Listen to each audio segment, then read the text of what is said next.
Le ministre des Finances du Québec, Carlos Leitão, a annoncé mardi dernier lors de sa mise à jour économique un réinvestissement de plus d'1 demi-milliard dans les services publics. De ce montant, 110 millions seront injectés dans le domaine de l'éducation. Le montant est-il satisfaisant pour les commissions scolaires de la région? Pour en parler, je reçois la présidente du syndicat de l'enseignement à la commission scolaire de la Jonquière, Nicole Aymon. Bonjour, Madame Aymon. Bonjour. Êtes-vous satisfaite du montant investi par le ministre Leitão?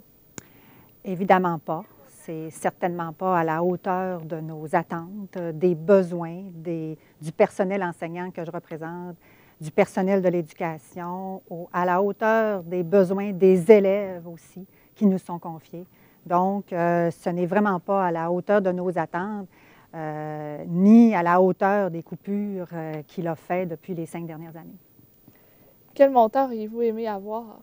Bien, évidemment qu'il a fait des coupures au-delà, en tout cas tout près d'1 milliard depuis les 5 dernières années. Donc, c'est sûr qu'on s'attend qu'il réinvestisse, sinon autant, au moins autant, sinon plus, que les coupures, parce que les coupures qu'on a vécues, on ne les a pas. Et c'est criant, les besoins dans le milieu. Donc, ce qu'il nous donne, c'est des petites pinottes, dans le fond, de ce qui a été coupé. Donc, c'est au moins on s'attend à ce qu'il nous redonne ce qui nous a coupé, et ce n'est pas le cas du tout, là. Et est-ce que ce réinvestissement-là était prévisible? Il avait dit, quand est venu le temps des coupures, que c'était en prévision, justement, de bonifier. En tout cas, c'est ce qu'il avait dit. Est-ce que ce montant-là était prévisible? Écoutez,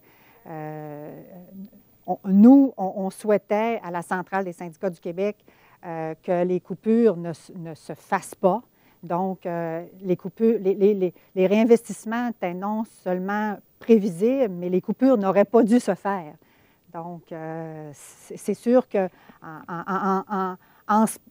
privant les élèves, les citoyens de service, c'est sûr qu'il réinjecte la façon, le montant, puis de la façon qu'il veut bien, mais prévisible, certainement par lui, souhaité par nous, mais pas de la façon qu'il le fait actuellement.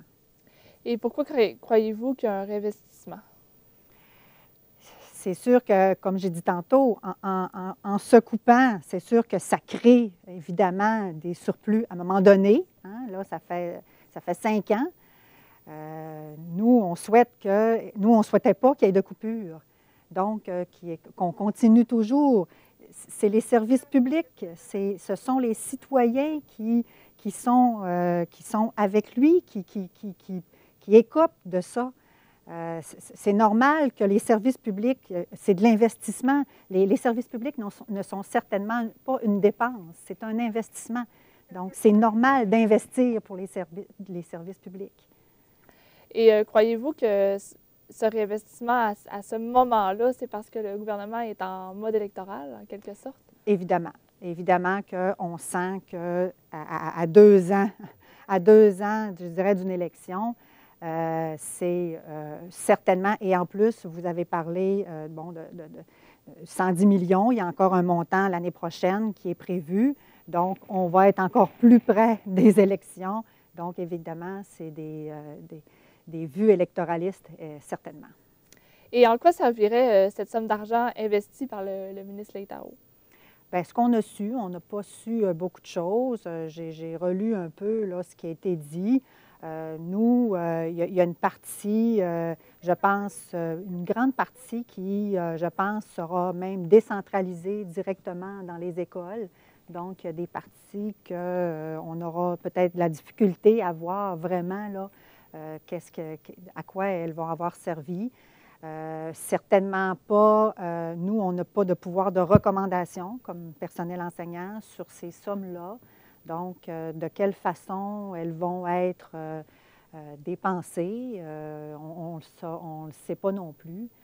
C'est sûr que les commissions scolaires vont avoir des redditions de comptes, mais nous, comme syndicat, comme enseignants, peut-être que c'est des sommes qu'on ne verra pas la couleur, là. Et cet argent-là, vous l'avez rayé où? Dans quel secteur de l'éducation? Bien, nous, évidemment, je suis du personnel enseignant. C'est sûr que la priorité qu'on a toujours dit et qui est un besoin criant, c'est les besoins pour les élèves handicapés et en difficulté d'adaptation et d'apprentissage, intégrés ou non en classe régulière, autant au secteur des jeunes, au secteur de la formation professionnelle, au secteur de la formation des adultes, dont les élèves en difficulté, c'est des besoins exponentiels qui ont été, c'est la principale clientèle qui a été coupée depuis les 5 dernières années parce qu'on a coupé dans les services. Les commissions scolaires ont coupé dans les services à ces élèves-là. Donc maintenant, c'est à tous les jours, à toutes les semaines qu'on entend des besoins pour ces élèves-là, pour répondre à ces élèves-là, et autant aux adultes, encore une fois, je le répète, parce que les gens parfois ne pensent pas, les élèves en difficulté, il y en a seulement aux jeunes. Non, il y en a en formation professionnelle, puis il y en a en formation générale aux adultes également. Donc, je pense que ça devrait être la priorité. Et rapidement, est-ce que c'est la première fois qu'un gouvernement agit de la sorte? Bien, je pense que le gouvernement libéral, c'est pas mal son modus operandi, là. Bon, couper, faire des scénarios catastrophes bon, là, on a sorti l'austérité, puis à la dernière minute avant les élections, réinjecter de la façon qu'il le dit, qu'il le veut bien, de la façon qu'il le pense. Donc non, je pense pas. Merci, Mme Aymon. Ça fait plaisir. J'ai discuté avec la présidente du syndicat de l'enseignement à la commission scolaire de la Jonquière, Nicole Aymon. Mme Aymon, merci d'avoir été là. Ça fait plaisir. Quant à vous, mesdames, messieurs, au revoir.